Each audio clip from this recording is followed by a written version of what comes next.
el libro de Isaías, el capítulo 51, y hoy vamos a ver 3 capítulos y nunca en mi vida había hecho esto antes, pero vamos a brincar un capítulo en la mitad.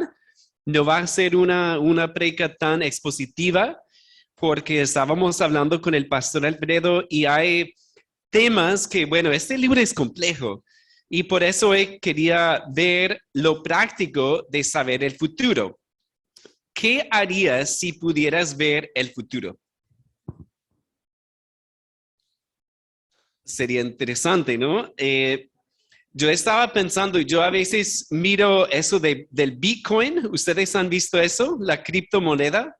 Bitcoin, o Bitcoin, no sé cómo decirlo en español. Bitcoin, ok. Esa moneda, si hubiéramos comprado en noviembre del 2015, cada Bitcoin, cada moneda valía más o menos $1,000,000. Hoy, bueno, si hubiéramos podido ver el futuro, llegó a su tope aquí puse la fecha, el 12 de noviembre del año pasado, llegó a 250 millones cada moneda. ¿Qué tal? Entonces, uno tiene 1,000,000 por ahí, compra una moneda y la vende en 250 millones. O yo lo pensé, comprar unas acciones de Google en su momento. Cuando salió, salió pública la empresa en el 2004, valía una acción $85. ¿Saben cuánto vale una acción de Google hoy día? $2,600. Se ha disparado el precio. Entonces, si uno hubiera podido ver el futuro, fácilmente dice, no, esto no es ningún riesgo y ahí invierto y me pensiono. O ¿cuántos de nosotros, a cuántos nos ha pasado que compramos algo y un año y un día después saca la mano eso? Ya se venció la garantía y entonces uno podría mirar, ¿no? ¿Qué va a pasar con esta cafetera o este microondas para saber que nunca va a sacar la mano un día después? O quizás tú vas a arrendar una casa y puedes ver el futuro y saber que vas a tener problemas en el futuro con alguna cosa de la casa, con los vecinos, y dices, no, mejor arriendo. Y vamos a ver hoy lo práctico de saber el futuro, porque aquí Dios nos habla de un futuro glorioso y escogí estos 3 capítulos porque son muy similares. Entonces yo dije, no, si yo predico el 51, el 52 va a ser otra prédica igual y el 54. Así que vamos a unirlas en una sola prédica. Bien, vemos aquí el 51, Isaías 51, y vamos a leer el 1 al 3. Oídme los que seguís la justicia, los que buscáis a Jehová. Mirad a la piedra de donde fuisteis cortados y al hueco de la cantera de donde fuisteis arrancados. Bueno, ¿a quién está hablando Dios aquí? Está hablando a su pueblo Israel, ¿cierto? Ellos debían recordar de dónde fueron sacados. Y miren el 2, mirad a Abraham vuestro padre y a Sara que os dio a luz, porque cuando no era más que uno solo, lo llamé y lo bendije y lo multipliqué. Ciertamente consolará Jehová a Sión, consolará todas sus soledades y cambiará su desierto en paraíso y su soledad en huerto de Jehová. Se hallará en ella alegría y gozo, alabanza y voces de canto. Ahí Dios habla a Jerusalén, porque recordemos que Sión es Jerusalén, y promete un futuro. Y lo basa en sus promesas a Abraham, que vemos en Génesis 12, Génesis 15, Génesis 17, que Dios le prometió a Abraham que iba a ser una gran nación, que iba a ser una bendición espiritual para todas las familias de la tierra y que iba a tener una tierra. Y aquí vemos entonces el cumplimiento de eso profetizado, ¿verdad? Que hay un futuro glorioso que ellos esperan y nosotros también esperamos. Miren también el versículo 11. Ciertamente volverán los redimidos de Jehová Volverán a Sión cantando, y gozo perpetuo habrá sobre sus cabezas. Tendrán gozo y alegría, y el dolor y el gemido huirán. Algo que vemos aquí es que hay una mezcla entre los cumplimientos, porque ellos estaban en el cautiverio babilónico. Entonces, por un lado, podrían pensar en eso, pero en todo el pasaje habla de algo más grande, porque aquí miren que dice gozo perpetuo. Sabemos que llegaron del cautiverio, pero no a disfrutar perpetuamente el gozo, sino que pasaron otras cosas muy difíciles después, y es por eso que podemos mirar que eso habla de un cumplimiento futuro todavía.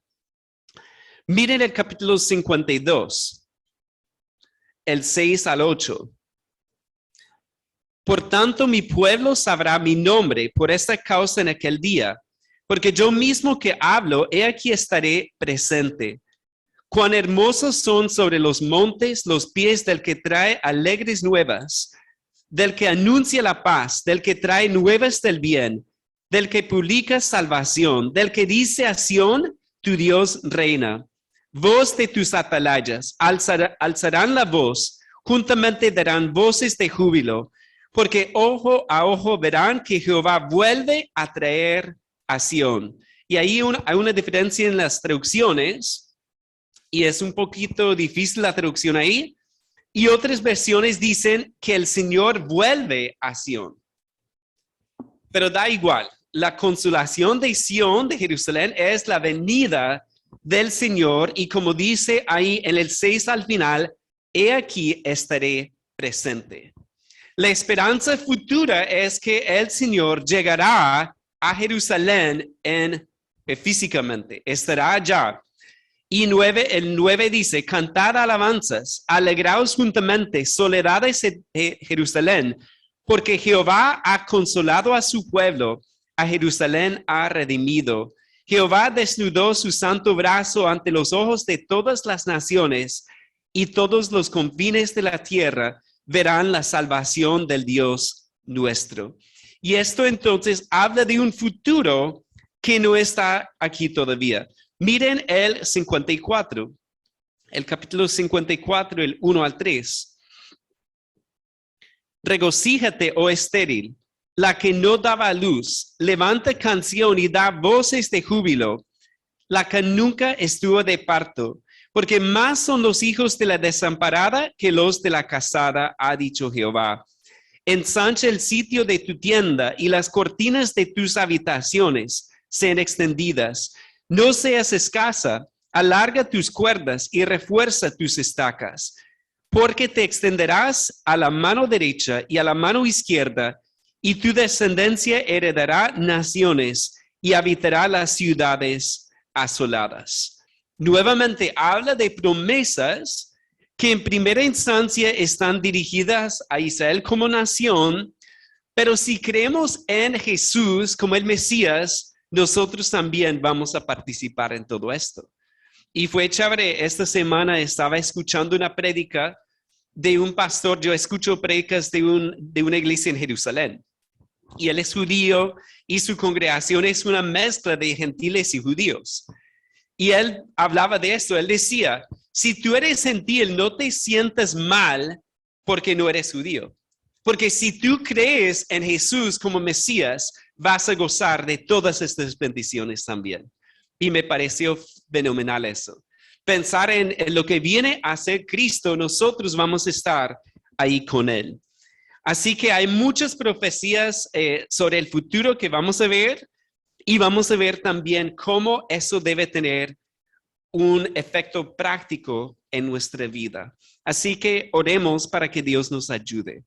Padre, queremos darte gracias primeramente por el futuro que nos prometes, lo que vemos en tu palabra, Padre. En este libro hay cosas difíciles de entender, pero también hay enseñanzas muy claras, Padre. Y oramos que tú uses tu palabra para obrar en nuestra vida, en la vida de cada uno, Padre, según la necesidad. Si hay alguien aquí que no ha creído en Cristo como su Señor y Salvador, Padre, que pueda pensar en su futuro y no salir de este lugar sin creer en Él. También, Padre, oramos que como creyentes, tú nos permitas entender mejor sobre el futuro que nos espera, Padre, para así vivir de una forma diferente en este mundo. Te damos gracias, Padre, pidiendo tu ayuda también para concentrarnos y para mí, Padre, para poder predicar claramente tu palabra. Te lo pedimos en el nombre de Jesús. Amén. Muy bien, hermanos. Entonces aquí vemos que hay un futuro maravilloso y que podemos saberlo. Pero si es así, ¿cuáles lecciones podemos aplicar en nuestra vida hoy día? Miren primeramente el capítulo 51, el verso 7 y el verso 8. 51, 7 y 8 dice, oídme los que conocéis justicia, pueblo en cuyo corazón está mi ley. No temáis afrenta de hombre, ni desmayéis por sus ultrajes, porque como a vestidura los comerá polilla, como a lana los comerá gusano. Pero mi justicia permanecerá perpetuamente y mi salvación por siglos de los siglos. Aquí vemos, ¿qué dice el versículo 7, hermanos? ¿Cuál sería la primera lección? Ahí dice, no temáis afrenta de hombre. La primera lección es que no temamos a los hombres. No temamos a los hombres. Y aquí nos dice, ¿por qué no temer? Pues ellos estaban pensando en las naciones, ¿verdad? Ellos estaban pensando en los que hablaban mal de su Dios, de ellos como pueblo, pero pasa lo mismo con nosotros. Que muchas veces nuestra vida está más regida por el miedo que por el temor al Señor. Y nosotros sabemos qué hacer, pero muchas veces el miedo nos tiene ahí estancados. Porque por el miedo, ¿qué no hacemos que debemos hacer? Pues muchas veces no vivimos para Dios. Simplemente estamos en un lugar como embajadores de Dios, pero por el miedo no estamos cumpliendo con esa misión. Así que dice ahí, no temáis afrenta de hombre, ni desmayéis por sus ultrajes. ¿Y por qué no? Miren el 8. Porque como es vestidura los comerá polilla, como a lana los comerá gusano. Y me llama la atención eso, porque habla ahí de estas personas que se oponen a Dios, y dice que son como una tela, una lana, algo que se desaparece. Pero mira el contraste en el 8, pero mi justicia permanecerá perpetuamente y mi salvación por los siglos de los siglos. Miren ahí cómo Dios nos invita a mirar el futuro. Porque nosotros estamos con el miedo en qué estamos pensando. No estamos pensando en el reino de Cristo, ¿verdad? Estamos pensando en qué me dirán, qué me pasará, cómo me sentiré cuando me digan o cuando me toque hacer algo con valentía y no voy a poder. Estamos pensando en el hoy y no en el futuro. Por eso, si sabemos el futuro, nos ayuda a tener valentía. Y es algo que necesitamos como iglesia. Porque nuestra tendencia, ¿cuál es? Nuestra tendencia es la de ser muy pasivos, ¿verdad? De no hablar cuando debemos hablar, de no predicar cuando debemos hacerlo. Entonces necesitamos recordar el futuro para no temer a los hombres. Miren el versículo 12 también. Yo soy vuestro consolador. ¿Quién eres tú para que tengas temor del hombre que es mortal y del hijo de hombre que es como heno? Lo mismo. Él habla ahí de que esa persona que se opone a Dios es como heno, es mortal. Estará aquí un tiempo, pero finalmente no. Por eso no debemos temerle. Miren también el capítulo 52, los versos 6 al 8. El 52, 6 al 8. Por tanto, mi pueblo sabrá mi nombre y por esta causa en aquel día, porque yo mismo que hablo, he aquí estaré presente. Cuán hermosos son, bueno, a ver, No, estoy mal. Eso debe ser el versículo 12, perdón, hermanos. El 51:12. Ya lo leímos. Bueno, el 54:4, perdón.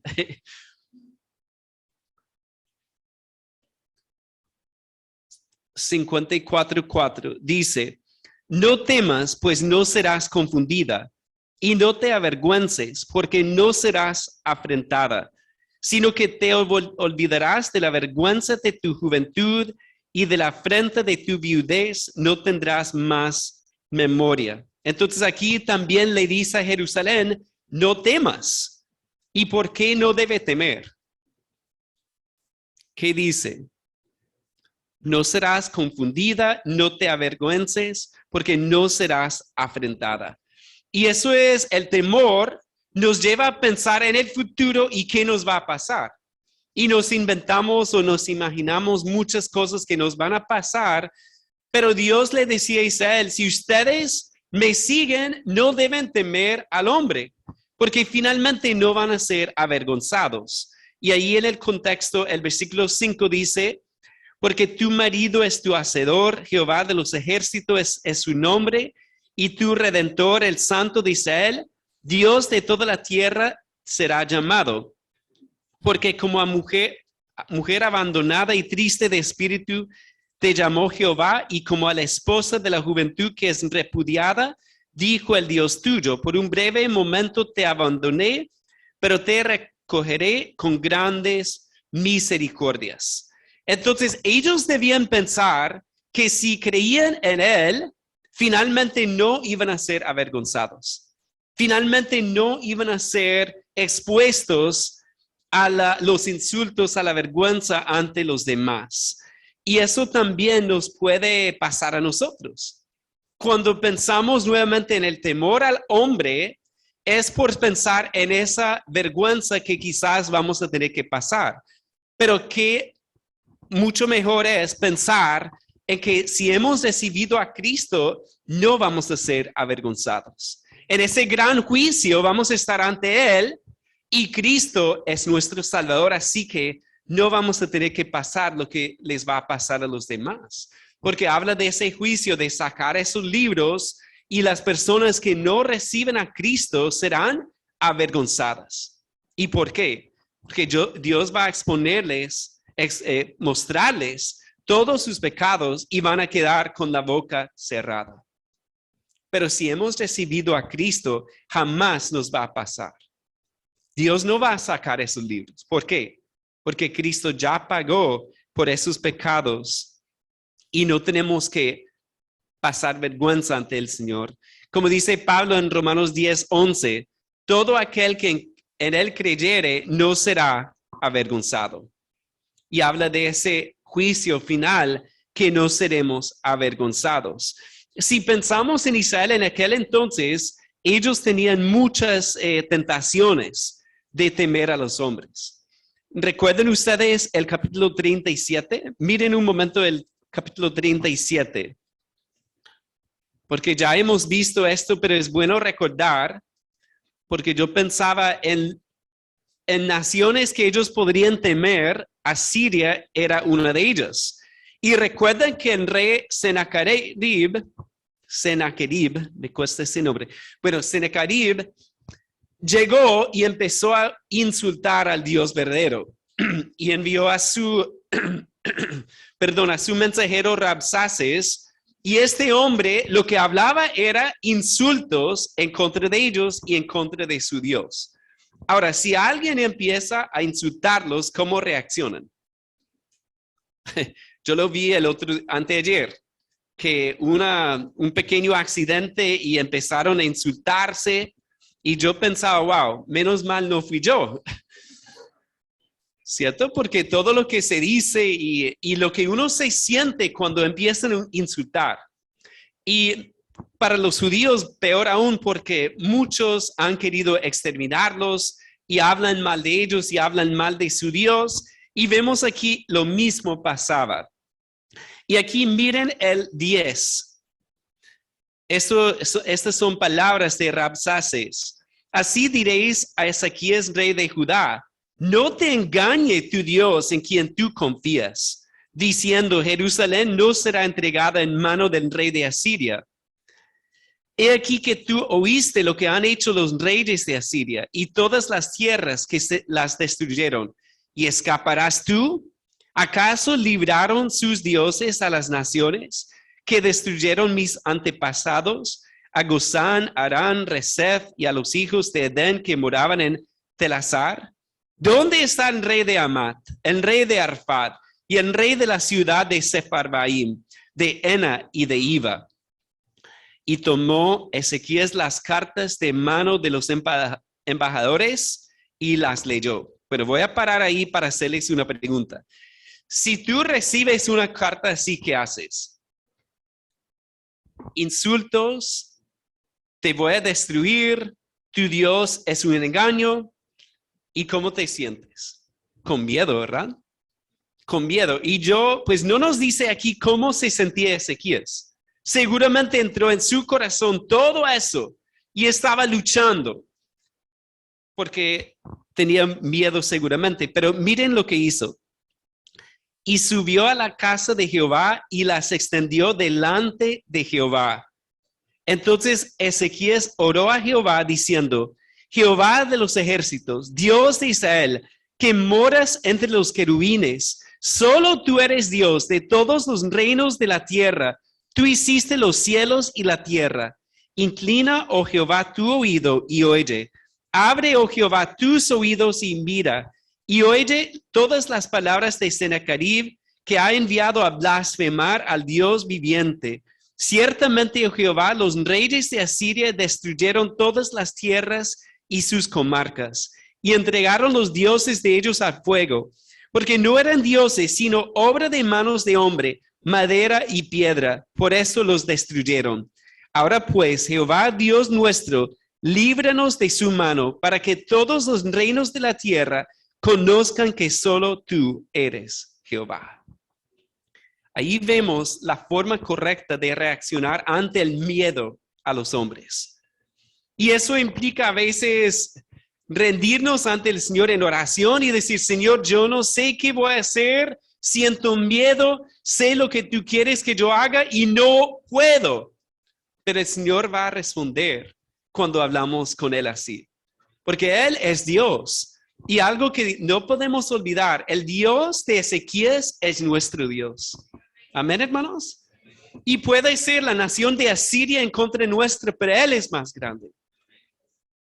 No importa el obstáculo, no importa el enemigo, Él es más grande. Así que cada vez que tememos a los hombres, debemos hablar con Dios en busca de su ayuda. Y ahí es nuestra falla muchas veces, ¿cierto? Porque no le entregamos los miedos. Puede ser un miedo por la salud, puede ser un miedo económico, puede ser un miedo con otra persona que está hablando mal de nosotros. Pero podemos confiar en Él. Cuando debemos hablar la verdad, pero hay temor por lo que van a decir. Cuando debemos proclamar el evangelio de Cristo, pero sentimos miedo. Y entre esa voz, ¿será que sí? ¿Será que no? No sabemos. Recordemos quién es nuestro Dios. Cuando alguien nos insulta o habla mal de nosotros por ser cristiano, debemos recordar que tememos a Dios y no a los hombres. Y al saber el futuro, vemos quién va a ganar, ¿cierto? Y eso a veces la gente dice, no, yo no quiero leer Apocalipsis porque es muy complejo. Bueno, ciertamente lo es, pero hay algo que no es tan difícil. ¿Quién gana al final? Dios es quien gana, ¿cierto? Y si sabemos el futuro en ese sentido, podemos vivir para su gloria. Así que la primera lección es que no temamos a los hombres. Miremos Isaías 52, el 8 al 11. 52, 8 al 11 para ver la segunda lección. Ya leímos un poco, pero para recordar el contexto, 52, 8 dice, voz de tus atalayas, alzarán la voz, juntamente darán voces de júbilo, porque ojo a ojo verán que Jehová vuelve a traer a Sión, Cantad alabanzas, alegraos juntamente, soledades de Jerusalén, porque Jehová ha consolado a su pueblo, a Jerusalén ha redimido. Jehová desnudó su santo brazo ante los ojos de todas las naciones, y todos los confines de la tierra verán la salvación del Dios nuestro. Apartaos, apartaos, salid de ahí, no toquéis cosa inmunda, salid de en medio de ella, purificaos los que lleváis los utensilios de Jehová. La lección práctica aquí está en el 11, porque en el contexto habla de un futuro para la nación y la aplicación el 11 es apartaos, apartaos, salid de ahí, no toquéis cosa inmunda. Y la aplicación para nosotros es igual. Si sabemos el futuro, ¿cómo debemos vivir hoy día, hermanos? Apartados del Señor, para el Señor, y debemos vivir en santidad. Entonces, la segunda lección es vivamos en santidad. Vivamos en santidad. Y quizás en su Biblia hay una nota de una referencia cruzada. ¿Algunos tienen una nota ahí? 2 Corintios 6, 17. Miren conmigo ese pasaje. Siempre es bueno comparar y ver cómo los apóstoles usan la escritura. 2 Corintios 6, 17. Bueno, Pablo cita el versículo ahí en el 17, pero miren cómo lo usa. Vamos a leer desde el 14. 2 Corintios 6, 14. No os unáis en yugo desigual con los incrédulos, porque ¿qué compañerismo tiene la justicia con la injusticia? ¿Y qué comunión la luz con las tinieblas? ¿Y qué concordia Cristo con Belial? ¿O qué parte el creyente con el incrédulo? ¿Y qué acuerdo hay entre el templo de Dios y los ídolos? Porque vosotros sois el templo del Dios viviente, como Dios dijo, habitaré y andaré entre ellos, y seré su Dios, y ellos serán mi pueblo. Por lo cual salid de en medio de ellos y apartaos, dice el Señor, y no toquéis lo inmundo, y yo os recibiré, y seré para vosotros por Padre, y vosotros me seréis hijos e hijas, dice el Señor Todopoderoso. Y vamos a leer todos juntos el versículo 1 del 7, ¿ok? A una sola voz. Así que, amados, puesto que tenemos tales promesas, limpiémonos de toda contaminación de carne y de espíritu, perfeccionando la santidad en el temor de Dios. Miren cómo lo hace el apóstol Pablo. Él toma ese versículo de Isaías, lo une con otros, y que dice en el 7, así que, amados, puesto que tenemos tales promesas, son promesas con aplicación a nuestra vida como cristianos.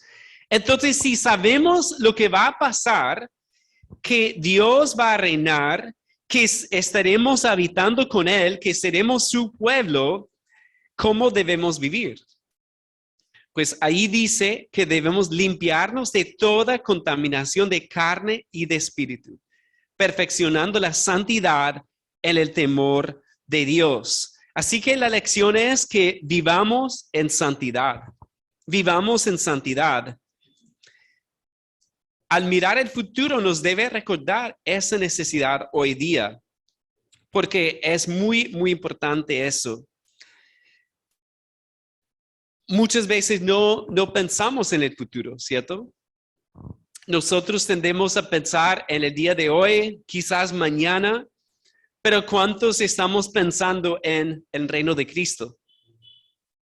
¿Cuántos estamos pensando en ese gran día cuando Él venga? Pues lamentablemente muchas veces no pensamos en eso. Pero hoy, si hay una tentación de ir en contra de la santidad de Dios, debemos recordar el futuro que nos espera. De esa forma podemos limpiarnos de toda contaminación de carne y de espíritu, perfeccionando la santidad en el temor de Dios. Entonces es tan importante recordar, hermanos, nuestro futuro y saber ese futuro para así vivir como Dios quiere. Regresemos a Isaías 52.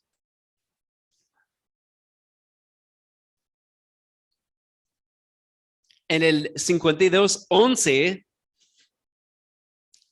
como mencioné, en el contexto original, ellos quizás pensaban en el regreso de Babilonia a Jerusalén, pero como mencioné, hay aplicación para todos los creyentes, para todos los que somos salvos a vivir en santidad nuestra vida. Ahora, cuando hablamos de santidad, ¿de qué estamos hablando? Todo aspecto de nuestra vida, ¿cierto? Y les he mencionado, una vez escuché una prédica en donde el pastor hablaba de 100% de obediencia. Y en ese momento yo no estaba viviendo 100% de obediencia. Yo tenía pecados guardados y Dios usó eso para decirme, no, yo tengo que dejar esos pecados. Obviamente, como creyentes no vamos a ser perfectos, pero si tenemos un pecado conocido, ¿qué tenemos que hacer? Si pensamos en el futuro, ¿qué hacemos hoy? ¿Cómo seguimos en el pecado? ¿Sí? Y tenemos a veces un pecado que queremos esconder en un rincón de nuestra vida, que nadie sepa que está ahí, pero Dios sabe que está ahí. Y al pensar en el futuro, si Dios quiere prepararnos para estar con Él, pues tenemos que en este momento apartarnos de ese pecado y purificarnos y vivir para su gloria. Eso de ver el futuro nos ayuda muchísimo hoy día. Y pensé en una pequeña ilustración de eso. Cuando nosotros como familia fuimos a Costa Rica para estudiar español. Yo más que mi esposa, porque ella había crecido aquí. Y yo recuerdo que cuando estaba estudiando eso no es tan fácil, porque el español tiene muchos verbos, si no sabían, y muchos tiempos verbales, ¿cierto? El inglés es más fácil con eso. Entonces, uno a veces podría desanimarse con eso, pero yo siempre pensaba en el futuro. Yo pensaba en estar en Colombia. Entonces, cuando estaba estudiando, ¿en qué pensaba? No, yo quiero estar en Colombia, no en Costa Rica. Quiero estar en Colombia y quiero poder hablar con las personas. Y yo recuerdo, por ejemplo, una vez que la profe nos invitó a sentarnos debajo de una palmera allá. Y ella nos puso a trabajar los verbos irregulares, esos que son difíciles. Eso, por ejemplo, supe, supiste, supimos, supieron, eso. Y ella nos puso a decir eso a cada uno. Y decía, no, más rápido, tienes que hacerlo muy bien, tienes que tenerlo totalmente memorizado. Y así, y fue como una rutina de ejercicio ahí, ¿verdad? Y al final uno estaba muy cansado, pero yo estaba feliz, porque yo pensaba, no, cuando esté en Colombia no quiero estar ahí en la preca pensando supe, ¿cómo es la cuestión, verdad? O como bromeaba un amigo, no, yo sabo español muy bien, ¿cierto? Uno no quiere hacer eso. Entonces, al pensar en el futuro, eso nos motiva hoy.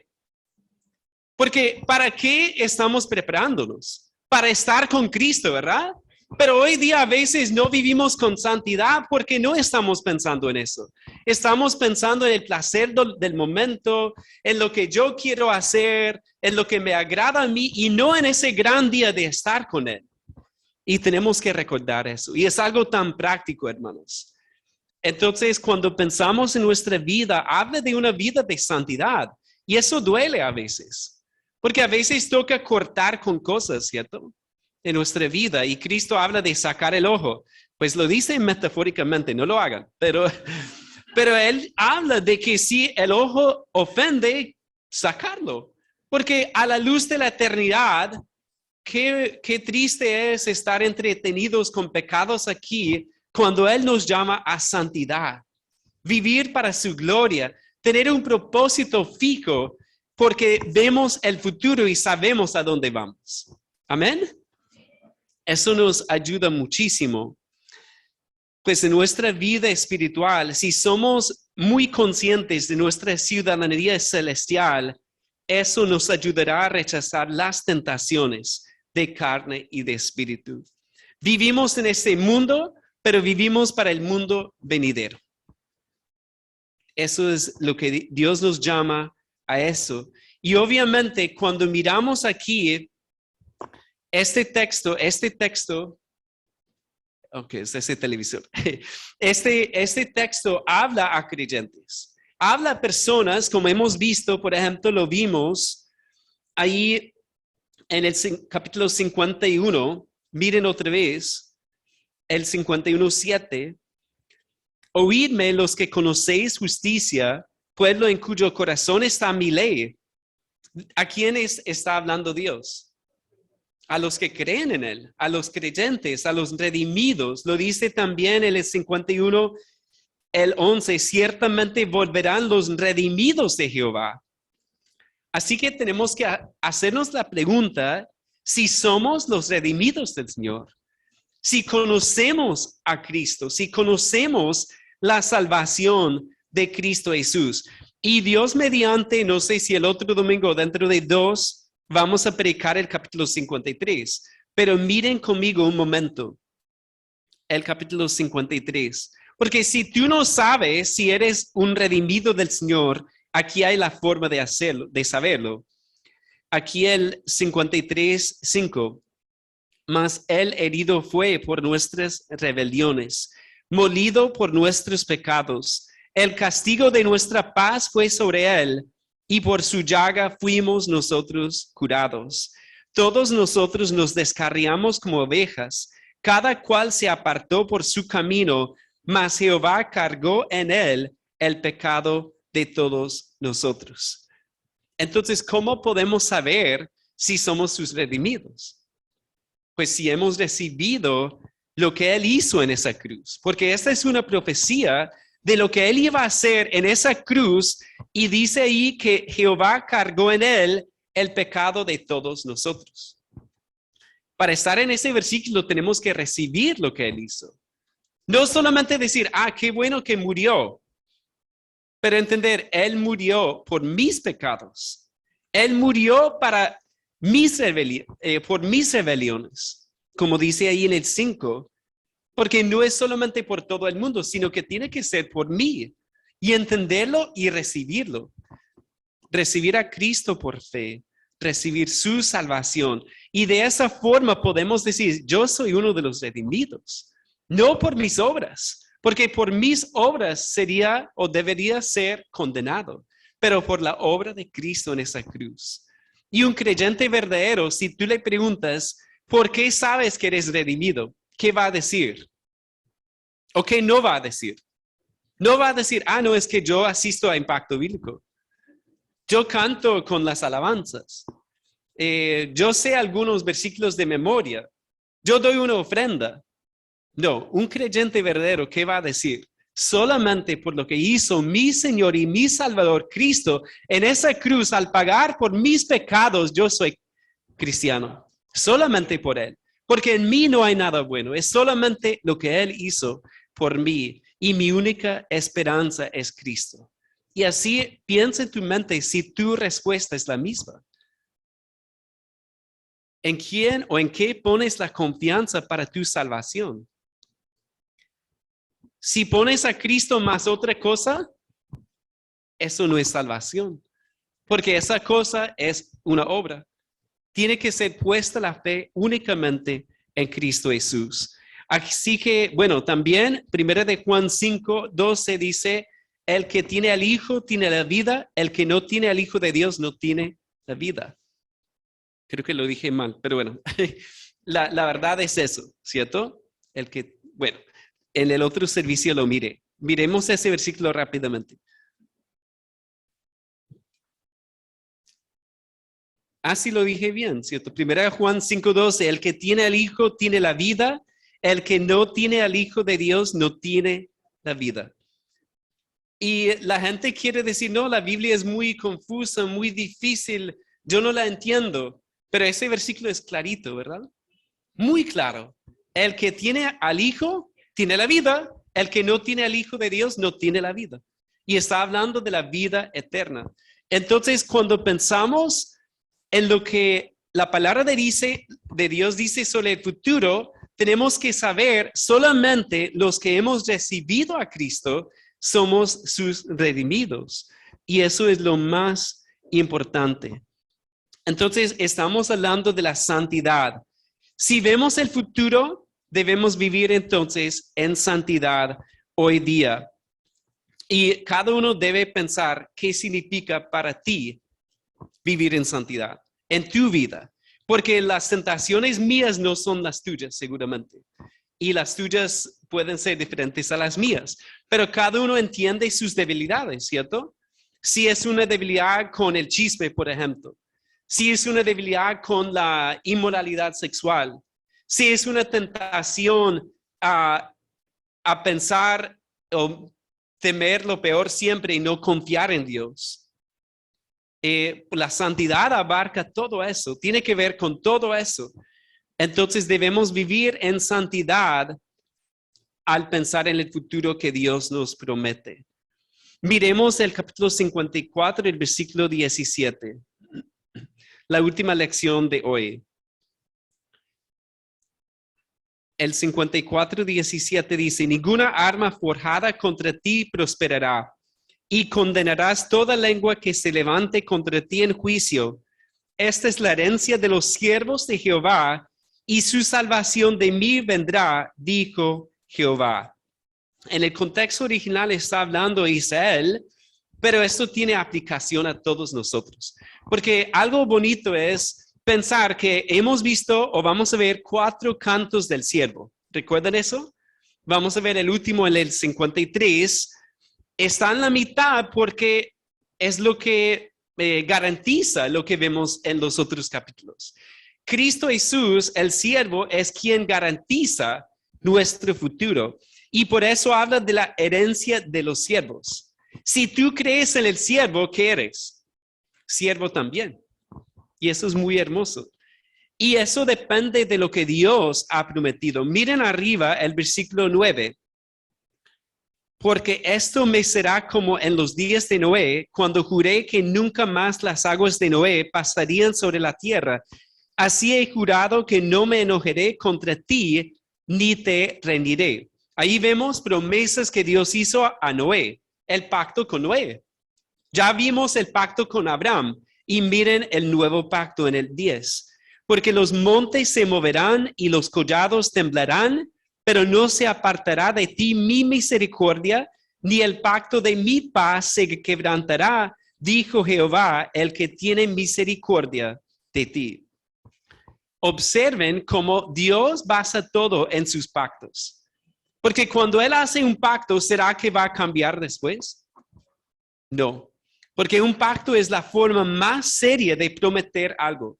Cuando Dios hace un pacto, nunca miente en esos pactos. Y vemos que con el nuevo pacto nos promete salvación eterna. Así que tenemos una herencia eterna.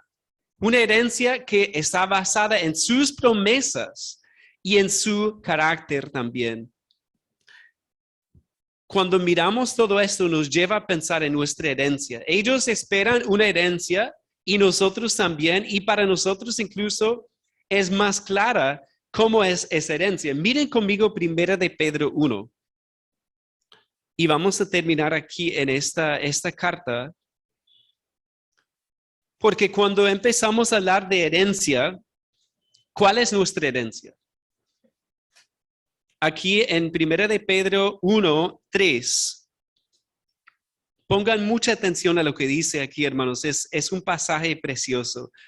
Bendito el Dios y Padre de nuestro Señor Jesucristo, que según su grande misericordia nos hizo renacer para una esperanza viva por la resurrección de Jesucristo de los muertos, para una herencia incorruptible, incontaminada e inmarcesible, reservada en los cielos para vosotros, que sois guardados por el poder de Dios mediante la fe, para alcanzar la salvación que está preparada para ser manifestada en el tiempo postrero, en lo cual vosotros os alegráis, aunque ahora por un poco de tiempo, si es necesario, tengáis que ser afligidos en diversas pruebas, para que sometida a prueba vuestra fe, mucho más preciosa que el oro, el cual, aunque perecedero se prueba con fuego, sea hallada en alabanza, gloria y honra cuando sea manifestado Jesucristo, a quien amáis sin haberle visto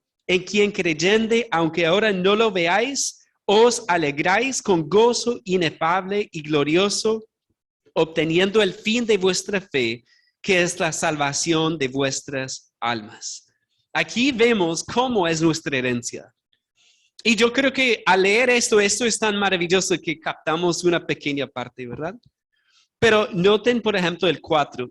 Para una herencia incorruptible, incontaminada e inmarcesible, reservada en los cielos para vosotros. Cuando vemos el futuro, cuando sabemos el futuro, hermanos, podemos saber que Dios tiene cosas maravillosas preparadas para nosotros. Y entonces la tercera lección es que recordemos nuestra herencia. Recordemos nuestra herencia. Porque como mencioné antes, la tentación es olvidar esa herencia, olvidar lo que nos espera y pensar solamente en la prueba. Como dice Pedro ahí, habla de pruebas, ¿cierto? No nos gusta esa parte. En diversas pruebas. Y yo sé, los miro y yo sé que casi todos están pasando por alguna prueba, ¿verdad? Ha habido pruebas de salud, ha habido pruebas de desánimo, ha habido pruebas económicas, ha habido dificultades de todo tipo. Pero Dios nos recuerda, bueno, Dios nos enseña que debemos recordar nuestra herencia. Porque claro, este cuerpo se va desgastando, ¿cierto? Este mundo tiene sus dificultades. No estamos en la Nueva Jerusalén todavía.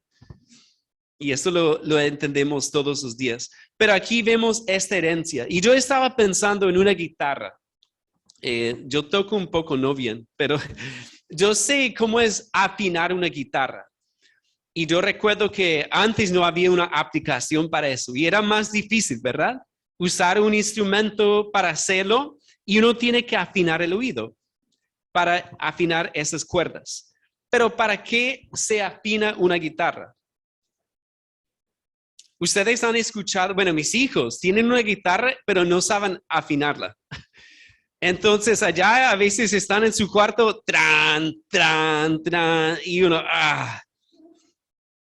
Entonces a veces subo y se la afino y ya suena mejor, ¿cierto? Porque al afinar esa guitarra ya puede hacer lo que debe hacer. El creyente que no sabe el futuro, que no piensa en eso, es como una guitarra desafinada. Pero cuando pensamos en nuestra herencia futura, ya eso nos ayuda hoy a afinar todo, ¿cierto? Nos ayuda a vivir este día para su gloria y no pensar tanto en la prueba de hoy, sino pensar para qué es esa prueba. Y aquí el texto nos dice, miren el 7, para que sometida a prueba vuestra fe, mucho más preciosa que el oro, el cual, aunque perecedero, se prueba con fuego, sea hallada en, ¿qué dice iglesia?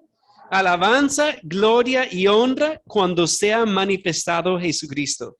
Miren cuántas veces la palabra de Dios nos recuerda la importancia de fijar nuestros ojos en nuestra herencia, en la venida de Cristo, en su reino, en lo que Él promete, porque de esa forma vamos a ser como guitarras bien afinadas, con sus propósitos. De lo contrario, vamos a estar como unos niños en el cuarto, tran, tran, y no queremos eso. Queremos agradarlo, queremos glorificarlo. Y hemos visto 3 lecciones muy prácticas. ¿Y cuáles han sido? La primera fue, no temamos a los hombres. Pensemos en eso un momento al finalizar hoy para una respuesta personal. Porque cuando escuchamos la palabra tenemos que responder. Tenemos que pensar en nuestra vida. Y hasta yo creo que hay personas que no han recibido a Cristo por temer a los hombres. ¿Qué dirán o qué pasará conmigo? Y muchas veces no hacemos lo que debemos hacer por miedo. ¿Será que es tu caso? ¿Que tienes que tomar una decisión, pero tienes miedo? ¿O sabes que debes compartir el evangelio con alguien, pero el miedo te frena? Tenemos que recordar el futuro, recordar lo que nos espera y en eso cobrar valentía en el Señor. También hablamos, ¿cuál fue la segunda lección? vivamos en santidad, ¿cierto? Y cuando hablamos de eso, si tienes algo en tu vida que debes confesar, pues hoy es un buen día para hacerlo. Decir, yo he luchado con este pecado por días o semanas o meses, yo tengo que arrepentirme y confesarlo, porque me espera un reino eterno, me espera un futuro glorioso. ¿Cómo voy a estar atado con este pecado cuando Cristo murió por él? Entonces, examina tu vida para ver si hay algo ahí en tu corazón que debes confesar. Y finalmente, recordemos nuestra herencia. Yo creo que todo va de la mano, hermanos, para ver que nos espera una herencia maravillosa, pero tenemos que recordar eso. Cuando hay pruebas, tenemos que fijar nuestros ojos en Cristo y en esa herencia que Él nos promete, porque eso nos va a ayudar a seguir adelante, sin tirar la toalla, a pesar de las dificultades, y recordar que Él se glorifica en sus siervos, porque su siervo murió por nosotros para que nosotros podamos ser sus siervos. Oremos. Padre, tu palabra es hermosa y cuando vemos las promesas aquí, Padre, de un futuro glorioso, de una herencia inmarcesible, Padre, sin ninguna contaminación, vemos, Padre, también nuestro pecado al pensar en tu santidad, Padre. Y es solamente a través de Cristo que podemos acercarnos a ti. Oramos, Padre, en esta mañana que tú uses tu palabra. Si debemos confesarte algo, Padre, en ese momento que lo podamos hacer. Si tenemos un miedo que tenemos que entregarte, Padre, ayúdanos a ver que vivir para ti hoy es mucho más importante que cualquier otra cosa, Padre. Oramos también, Padre, si hay alguien aquí que no ha conocido a Cristo todavía, que quizás está esperando, que está pensándolo, Padre, ayúdale a ver que el futuro con Cristo es el mejor y de lo contrario, Padre, no tiene la vida eterna y está bajo tu condenación. Oramos que tu Espíritu obre en nuestras vidas, Padre, y que podamos salir de este lugar meditando en tu palabra y regocijándonos en el futuro que tú nos has prometido. Gracias te damos, Padre, porque esta vida es muy corta, pero la eternidad será maravillosa contigo. Te damos gracias en el nombre de Cristo Jesús. Amén.